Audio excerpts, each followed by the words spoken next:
Another superhero will rise to fight urban crime in a very different way.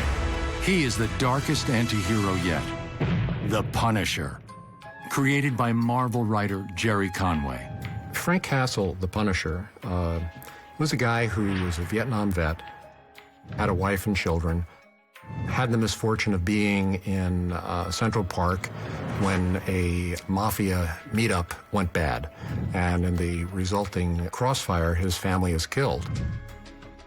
Castle, not getting the results from the police that he had hoped for, takes it on himself to fight a one-man war against the mafia. It's a character that's part supervillain, part superhero. His mission includes not simply stopping or arresting criminals, but killing them. That's part of his mission. Nothing like that had been seen for decades in superheroes. The Punisher first arrives in the mid-70s, but his popularity grows in the 1980s as crime and urban violence continue to rise with no end in sight. The public is starting to crave old-fashioned justice by any means necessary. In New York City, we were going through a very bad time. There was major upswing in crime. The streets were unsafe.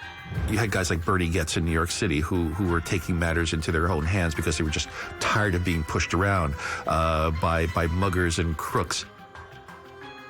With these decades from the 70s, 80s, there's generally a rise in violence across the culture, not just superheroes, but the American hero in general, particularly in film. That was the environment, the death wish mentality, the Dirty Harry mentality.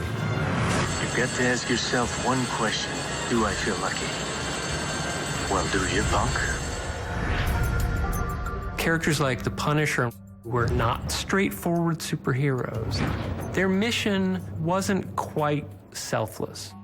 The Punisher took all matters into his own hands and decided who the bad guys were, and he became judge, jury, and more than likely executioner. Heroes have fairly clear motives to do good. An anti-hero is someone who's also trying to do the right thing, but has an interpretation of what the right thing is that we don't necessarily agree with. Frank Castle believes he's doing good.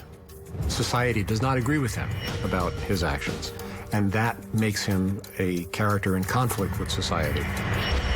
In different ways, the anti-heroes, like Wolverine, Luke Cage, and the Punisher, have revolutionized the squeaky clean image of the superhero. But as America moves forward to a new era, I, Ronald Reagan, do solemnly swear. A younger generation is on the rise, with a whole new idea of what a hero should be.